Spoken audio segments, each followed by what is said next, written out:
Truly effective medicine accounts for facets of health, from our environment, nutrition, to even pathogens and cellular repair, as well as even detoxification, what some would call a biological approach to medicine. Well, our guest today knows something about that. He's a leader in the space of biological medicine and founded several treatment centers, the latest being the Sonnenberg Biomedical Health Hotel. This is the story of biological medicine with Dr. Thomas Rau. Dr. Rau, great to have you on. Thank you for inviting me. Thank you very much. And I was super amazed that you contacted me because you are the son of my good friend, Thomas Schultz. We were taught together when we were young and so on. So yes, the story of how I know you without knowing you is that my father traveled to Europe a lot, studied with you and under you, and of course became friendly with you as I was a child. Unfortunately, I don't think we ever met, or if we did, I don't remember. It was a while back. I wouldn't expect you to remember.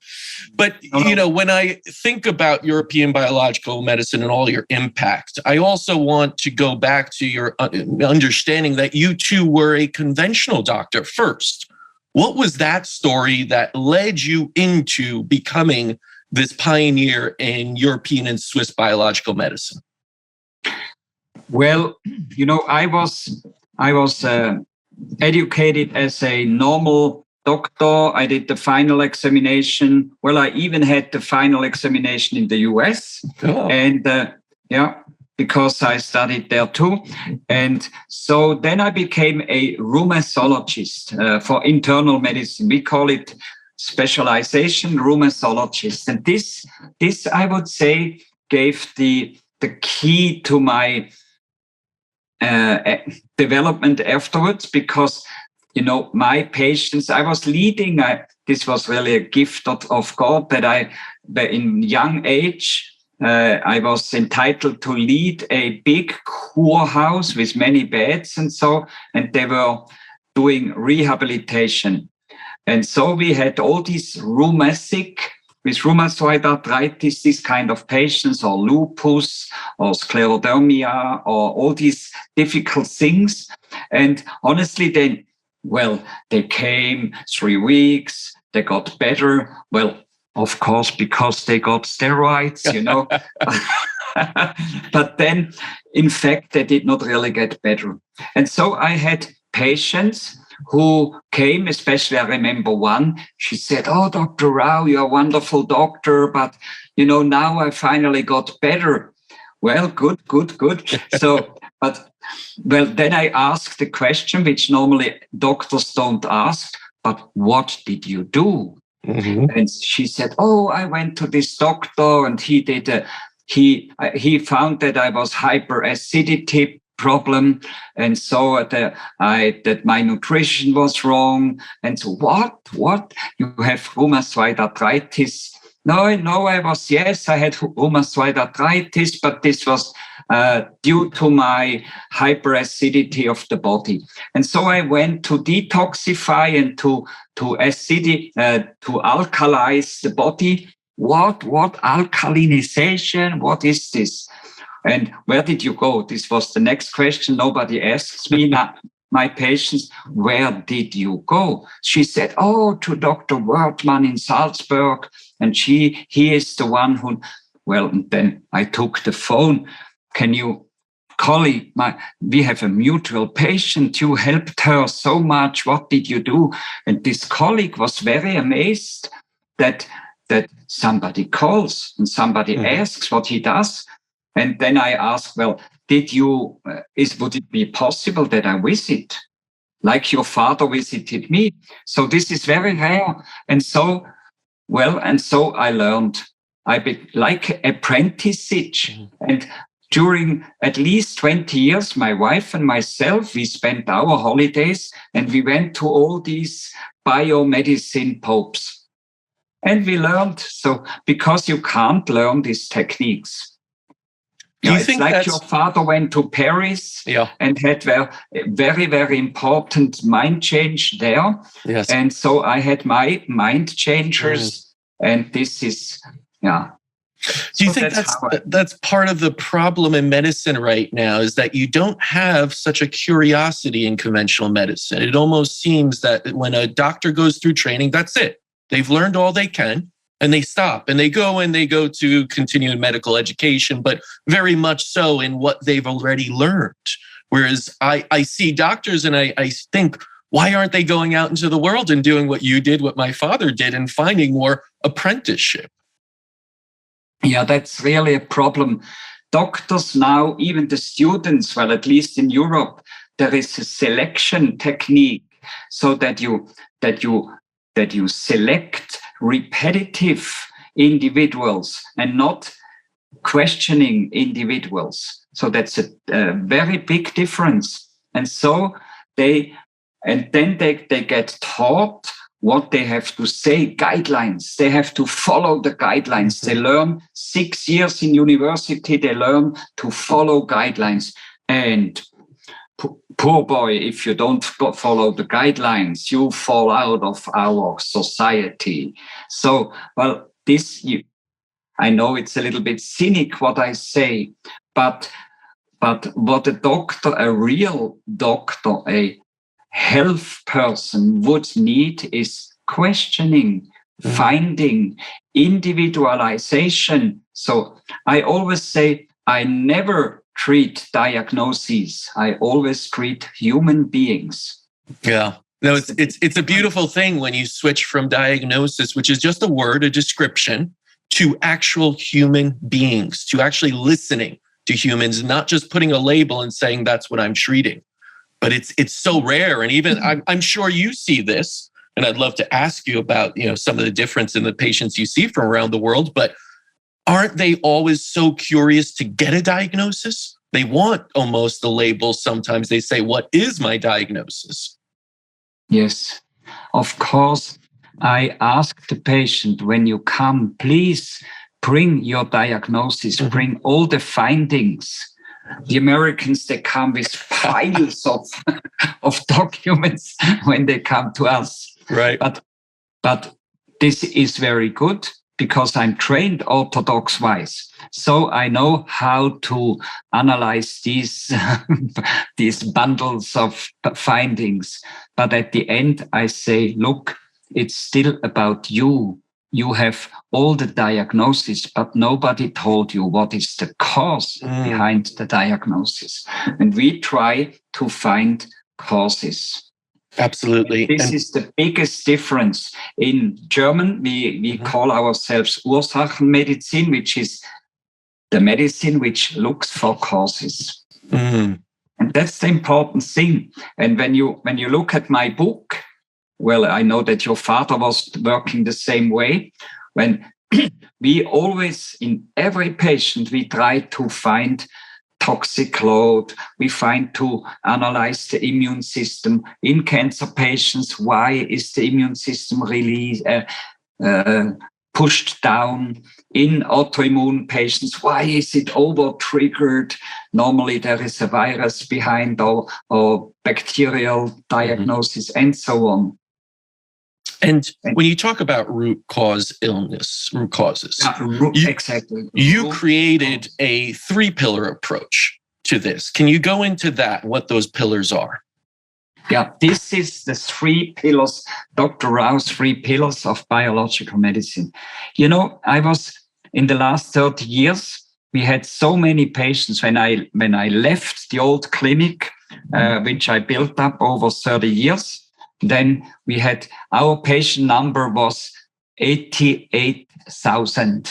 So the last patient number, more or less around this. So we had a huge experience over 30 years. And well, I was not the only, at the best time we were 10 doctors.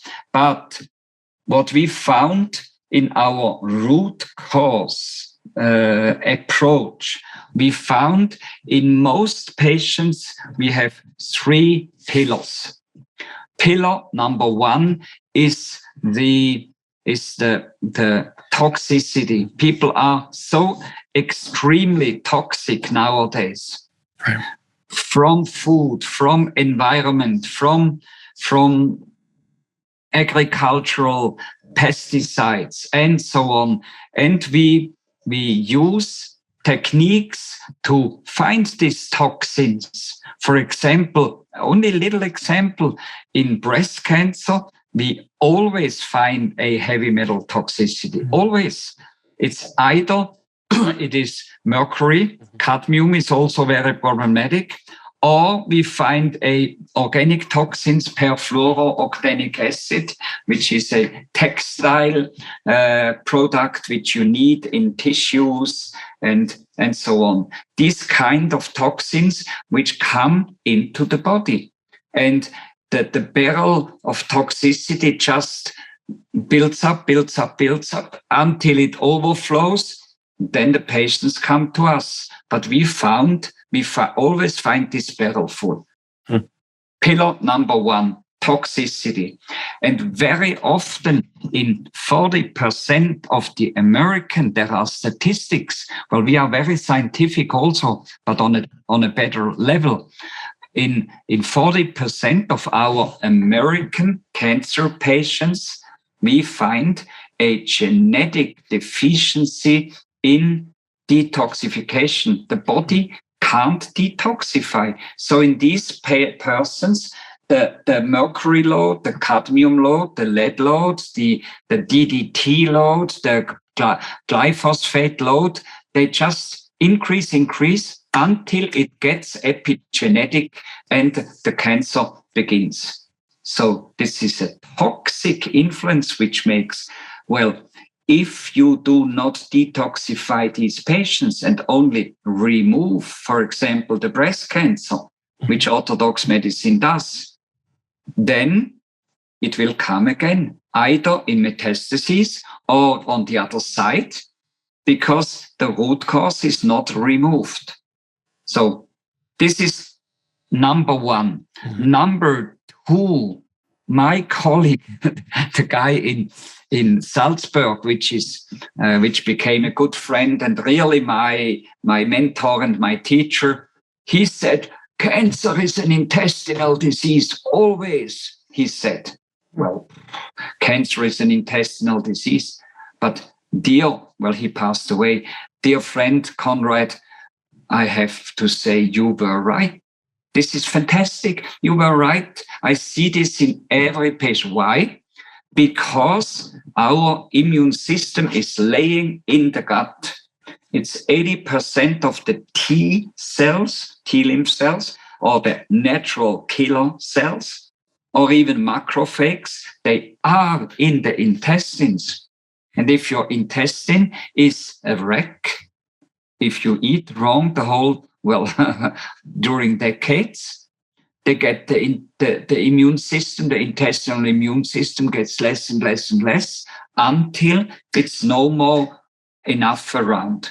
And then these T cells, these macrophages, the grenadiers who should go and shoot cancer cells, they are no more active. They are just no more around. So we have to build up the intestinal system, and by doing so, the intestinal immune system, which is 90% of the whole lymphatic system. So pillar number 2 is the upbuilding of the intestines, change of diet, increase of lymphatic system, and so on. This is pillar number 2. And now something, it's incredible, simple what I say now. The body comes, the patient comes to look at my patients. I only have the worst patients. They come, doctor, how can you do something? I have been everywhere. I have cancer stage 4, or I have hepatitis C, or I have autoimmune disease. Nothing works anymore. Then they come to me. Well, I don't like to say this word, but it's health wrecks. Mm-hmm. And so they come to us and we have to upbuild. It's not only about their cancer, it's about their body. Mm-hmm. And in orthodox medicine, nobody builds up the rest of the body. They treat against the cancer, which makes the body even weaker and nobody builds up. And so in all these degenerative diseases, in all neurological diseases, especially brain diseases, we have fantastic results on Parkinson's and on beginning dementia, because nobody builds up. They only do anti-treatment, but never pro-treatment. And our third pillar is the pro-pillar. We just fortify the body of these poor patients who come in a very bad all over situation. And then the healthier the body is, the less cancer or autoimmune or degeneration can work. It's like in a state, the healthier the state is, the less you will get terrorists. Right. And that's so much of what medicine misses, is this idea that if you change the environment, allow the body to do what it always does, which is regulate and self-heal, it will start to correct. Whereas most of medicine says your body is broken, you require surgery or pharmaceutical intervention for the rest of your life because it'll always be broken. Whereas I know your approach is much saying the body isn't broken, it just needs the right environment and the right pieces, again, to do what it does best, heal and regenerate. Now, on pillar 2, which a big part of that is diet, of course. And you wrote a book, The Swiss Secret to Optimal Health, which a large section of that is all about how to eat. Can you go into that? What you found is the most optimal way of eating for the pillar number 2, the GI system? Yeah. Well, I am on nutritional medicine since at least 30 years. And there are so many opinions about what is the best diet. Is it vegan? Is it raw food? Is it fasting? Is it ketogenic? Is it paleo diet or whatever? But if you look at what are these diets doing, it is always about your metabolism, to change and to fortify the patient's metabolism. But if you get an elephant or a little bird, you don't have to treat them the same way. So we go very much like your father did, 100%. We go into the constitution. If we see an elderly lady nearly transparent by so fine, or if we see this kind of overweight, we have to make different food. The Chinese medicine knows this. On the slim, degenerative, we call transparent person. So we have to give energy food. And on the elephant, we have to give some detoxification, draining food. And this is not the same. What we are doing is individualization. But on a normally, I am suggesting a vegetarian food, because nowadays meat proteins or animal proteins, they are really changed, and they are low, and they are the toxiest of the nutrition what we have. Especially the pork meat, beef meat nowadays, even so-called free range is problematic. Even they have an integration, because from the environment you have so many toxins. You know, they may still eat on the meadow some grass, the grass fed, but what comes down from the heaven, and what does this beef concentrate? When you test even these healthy meats, then they are still toxically loaded. Less, of course, but this is number one. And what I described in details in my books, in both, is the cow dairy. Well, in Europe, 80% of the protein intake of the average population is either from cow dairy or from meat. And meat is normally pork or beef. they don't eat horses or camels or whatever. So it's normally, and so we looked very much into the very scientifically into the cow dairy, and this changed very much in the last 40 years. There is a significant, because of breeding of the cows, they produce much more milk, about triple what they had 40 years ago. And this cow milk contains 3 times more of the highly allergenic beta-lactoprotein. So triple, 9 times. So the average person nowadays has 9 times more of this beta-lactoprotein, which is highly allergenic. And the cow milk, the cows, they are how to say, genetically breeded, from generation to generation on production.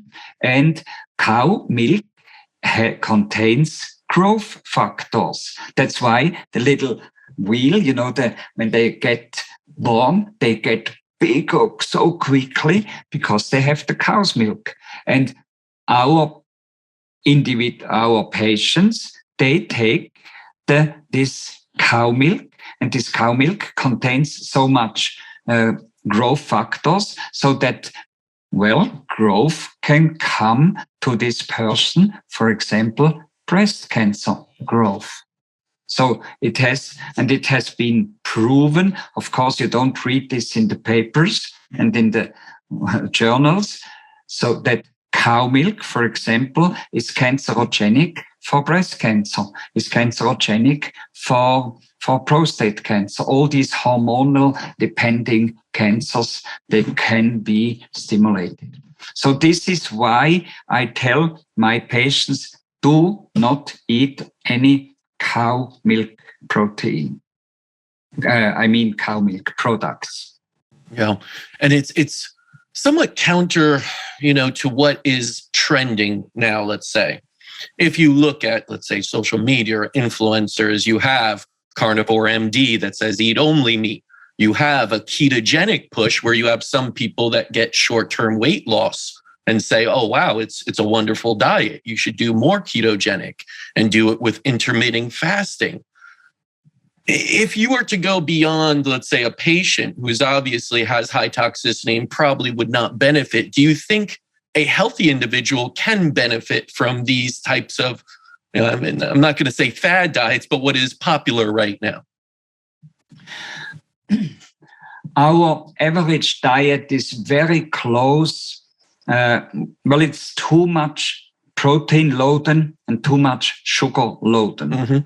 And so we talk about sick patients who come to us, and these patients, when we do the dark field here, for example, or when we do a blood analysis or protein electrophoresis, then we always find a hyperproteinization of the interstitial, of the tissue findings. So the tissue is hyperproteinized.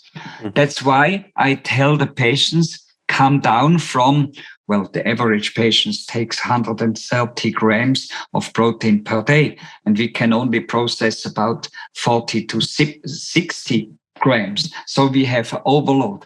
Come down with protein. How do you get down? No dairy protein and no beef. I say no red meat. Of course, you could still do ketogenic diet, which in a way is not bad, especially in cancer patients, but vegetarian ketogenic diet.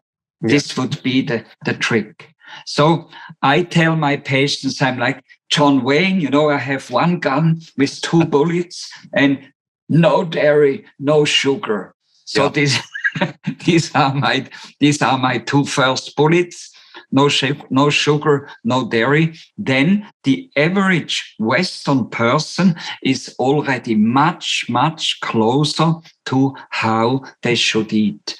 And then by constitution, I do the little details. Sometimes I allow a little bit dried beef meat, for example, or very often I allow soft-boiled eggs, but not many. Mm-hmm. I sometimes allow, well, that's normally what I do, or sheep cheese in certain cases. So, but this is individualized. That's the fine-tuning. Yeah, everything has to be individualized, and people need to know their bodies, of course. We can't all say this is the best diet for everyone. That's a little bit preposterous, right? Now, for some, go ahead. Sorry, when you see in my book, The Swiss Secret, I get patients, we sold this 50,000 times. This book was very often sold. And I get comments from patients who said, oh, finally, I lost 20 kilograms. Finally, I did everything before. But then I get other patients and said, oh, I was always underweight. And now I increased my weight by 3 kilograms. The same diet. Why? Because it equalizes, it harmonizes your metabolism. The elephant loses weight, the little transparent girl increases weight. This is something I learned actually studying German biological medicine and alchemical medicine, even that if you give the proper type of ingredients, the proper remedies, it can do both. It can regulate you up or down. It's giving information to do it. So therefore, it isn't just stimulating or, basically reducing something. And that's how we should see even diet. As long as it's quality and it's good for us, it will either help us gain weight that would be healthy for us or reduce weight that would be healthy for us, correct? Now, our diet is a metabolic harmonizer. This is what it is about. Yeah. Now, Dr. Ra, you said over 80,000 patients at a single clinic. You have multiple clinics. So you have a very good sense, and you've seen patients from around the world. I have to ask you, how do American patients match up to European? Do you see a difference besides what they're bringing in their binders, you said, that are so much bigger? Aside from binders, are you seeing any difference in the biological aspects of the two? Is an American diet and lifestyle more toxic? I'm curious about that. Yeah. Well, we have patients from all over the world. That's very interesting. And you're right. In the American population, I really see much higher toxicity and much higher congestive kind of the tissue stacking, so to say. Much more just load in the tissue. So, but this is that's the metabolic side. And the other side, unfortunately, is also a very mechanistic approach to the body and to the health questions. But this comes from the last 20 or 30 years of education. If you have somebody, you go something, then you go to the specialist. The specialist makes the examinations, then you get the diagnosis, and then you get the medication. It's extremely passive. The approach of, and we even have the good selection. Who comes to Switzerland to my treatment? They are already a super positive selection from mindset, and they are, well, unfortunately, very often a negative selection from health situation. We get the sick ones, but the ones with a good mindset. So, but the average, when I go, I have the big chance to go to Hippocrates Clinic as an example, to do my consulting there regularly. I went there for cancer patients, and I see their approach is more mechanistic, more believing in the super specialists, even though they have no results. What are the common illnesses that you are seeing nowadays? I know in the past, And it probably still is. You're seeing, of course, a lot of Lyme disease as we are. Something I'll get into, a little bit more later. But are there things you're seeing more of now in the last 10, 20 years that you didn't see before, as far as just people coming in with conditions? Yeah, we have clearly more neurological diseases, more brain cognitive decline, explosive increase of autistic children. We have a lot of autistic children. Well, dear parents, if you have a child like this, please come to us. I never would say we heal the child, but it gets much better than what they experienced before. Yes. That's a big, big problem. And we have more viral diseases, bacterial diseases go back, very rarely malaria or tuberculosis or all these, or scarlet fever and all these things went back, very rare nowadays, even in Europe. But we have these viral diseases which come up, and multi-infectious diseases, and the borreliosis, the Lyme. But Lyme, we can talk later more. Lyme is one expression which is showing how much environmental problems come into diseases, because Lyme you only get if you are very toxic. But this is another topic. So it changed very much. Let's go back to that, because I do want to get into that. But let's bring up the other topic, because it is later now. And let's talk about Lyme disease. We've seen it at a clinic. You've seen it for such a long time. People from around the world. It's not just in the Lyme, Connecticut area anymore. Is it your belief that Borrelia is a rampant bacteria that is in a number of people, but only expresses itself when there is trauma, stress, a lowering of immune system, a period of unhealthy times, and then you begin to get Lyme symptoms, if untreated, become chronic Lyme? Yeah. The answer is, I can say shortly, yes. Or I can explain a bit. Explain it. Because we try, I'm extremely much under the radar of the official medicine, because what we do is a little bit, what is he doing, this quack? Oh, I know. But well, I tell who criticizes me, please come to look. Just ask the patients who are in my clinic. You can have the list of patients. Ask them back home. So, well, then they begin to understand. Well, anyway, in Lyme, of course, it's not only in Lyme, Connecticut. I have been there, but it's interesting. I can talk a little bit more about this. But we have areas which are very similar here in Europe too. And we have a lot of Lyme patients who came to my clinic. Many. Well, that's one of my favorite diagnoses, because we can help. Here I can say in 100% we can help, because they always get much better or even healed. We did research. We looked in toxicity and Lyme. And we found in these Lyme patients, we found in average, much higher heavy metal, especially lead, cadmium, mercury, low. And even more important and more interesting is we found in 25% of our Lyme stage 3 patients, we found a deficiency to detoxify the body.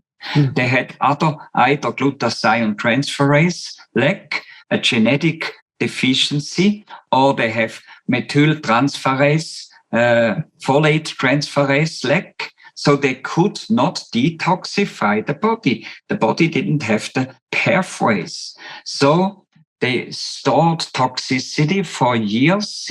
Well, this is a genetic thing, which is since birth. And they start.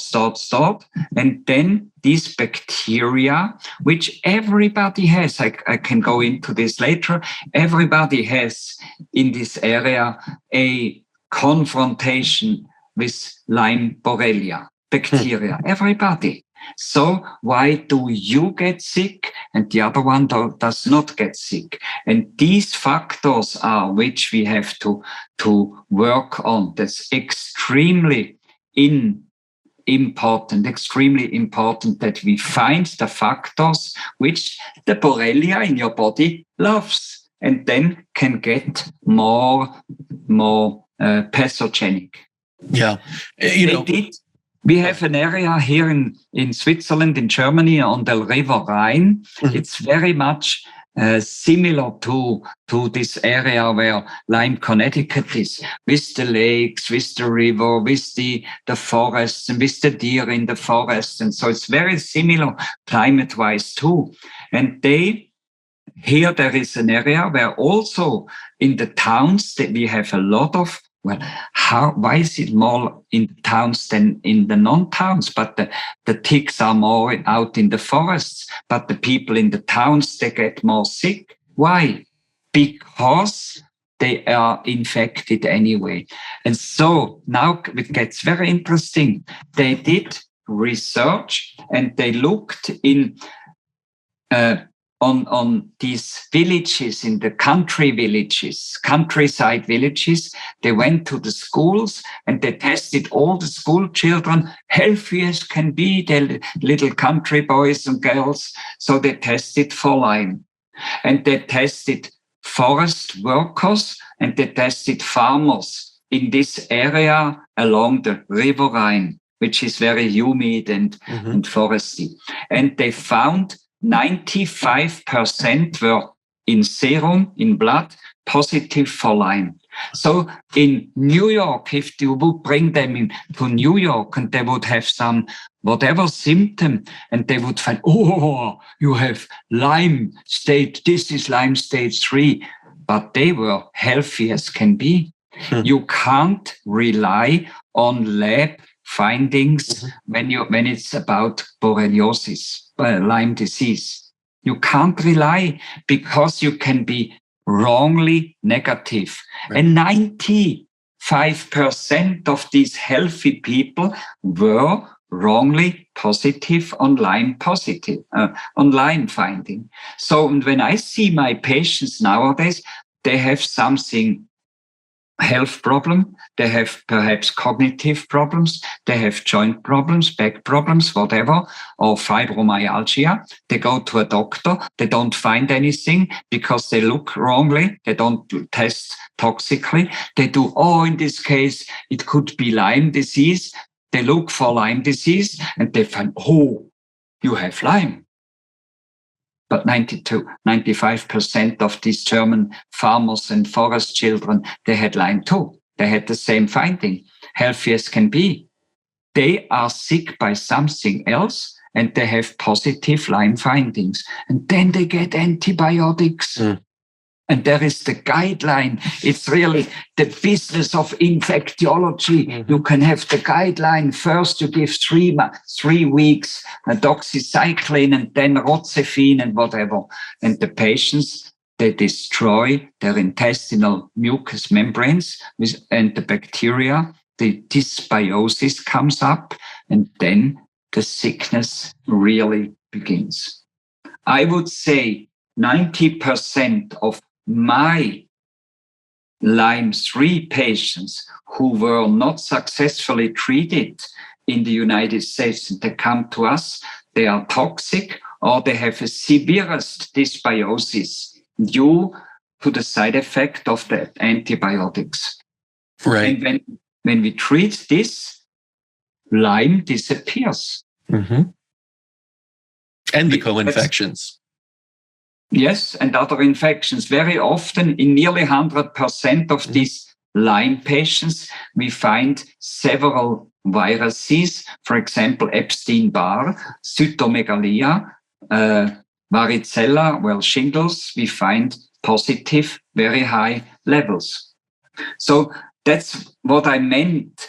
diseases change. There is not just one bacteria mechanistically anymore. There is always a multi-infection and a multi-toxicity.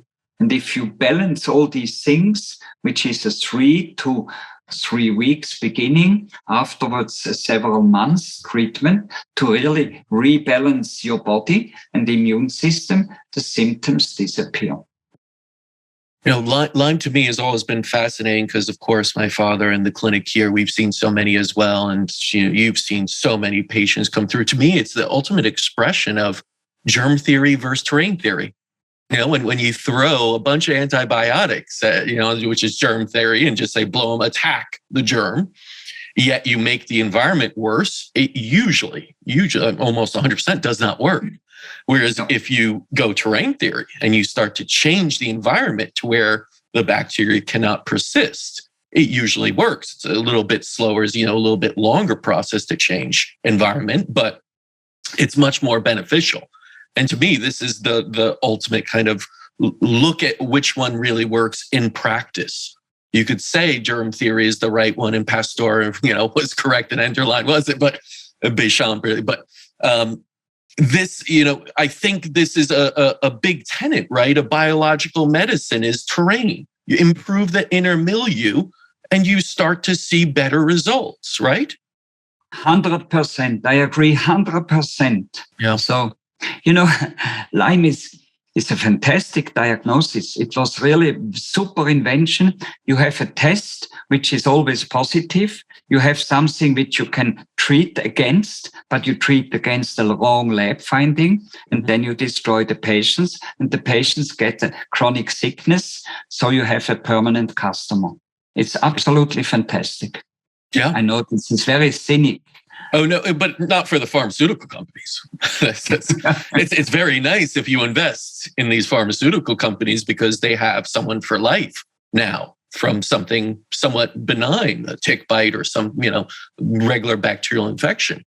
Now, you've helped create a number of different practices along the way. Paracelsus Clinic, I know, was a big one for you. And now you're at this point where you just created, I believe in the last 2 years, the Sonnenberg Biomedical Health Hotel.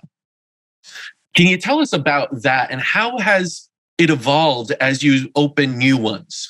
Is there an evolution where you're introducing new things at each one, new concepts, new ideas? With this one, of course, I think it's brilliant to have people in an environment of a hotel where you get to keep them in a good, safe environment rather than come in and then leave back to their possibly toxic environment. But tell us about how that has been as you open new ones. Is there an evolution and a process to it?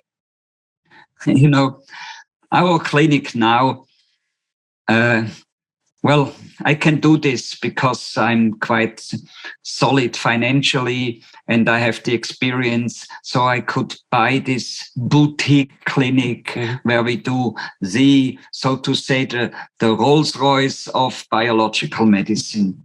But of course, we also have other clinics. It's not my clinic. It doesn't belong to me, but we have consulting in India, in Malaysia, in Vietnam, in Germany, several centers where I go and I consult regularly. And in Cyprus is another one. They are all connected to me. When I look into these places, does it work or does it not work? This depends from the doctor who runs the place. And it's not depending money. If there are big shareholders and big money behind, it only is about the team, because you have to have a different mindset, the thinking. You have to see the person as a metabolic biological entity. And if you can do this, and then you can have a successful practice. Well, this is what I try to teach my colleagues. I have around 500 practitioners worldwide who came to my seminars and did the whole educational series. And at the end, they had the stamp, certified biological doctor. But of course, they have to continue. And the good ones, they ask me, can you come still to consult in my place? And this is what we do. So we have a simple clinic with a very good doctor in India. And we have another one with quite a big financial background in Malaysia, a very good doctor. He's, so to say, my son, my spiritual son, because he really took over. And in Kuala Lumpur, he has a flourishing clinic where I go regularly, but he's so good. Honestly, he does not really need me anymore. And so this is the way we work. We offer for colleagues who want to have a biological practice or a center, we offer service. We can tell them what to do, which devices they should have, which lab, and we can train or help to train the staff. This is what we do. It's a very collaborative, meaning you're not holding on to the knowledge and saying it's only mine and no one else could do this. Because a lot of the times that's what you'd patent things in a sense, and you'd say, I am the only one that has this. But I know you're at a stage now, and you've been, where your focus is to transfer this knowledge, this wealth of information to others. Do you think that we're at the stage where medicine is switching itself away more and more from conventional medicine to accepting the knowledge? Because as you know, if you were to go to a group of conventionally trained doctors, not many would be very open possibly to accepting this information. Yes, I think the medical world is still doing too well in the West. So the motivation to go into a real medicine which helps the person, it's not just a monetary thing. The motivation is not yet really here.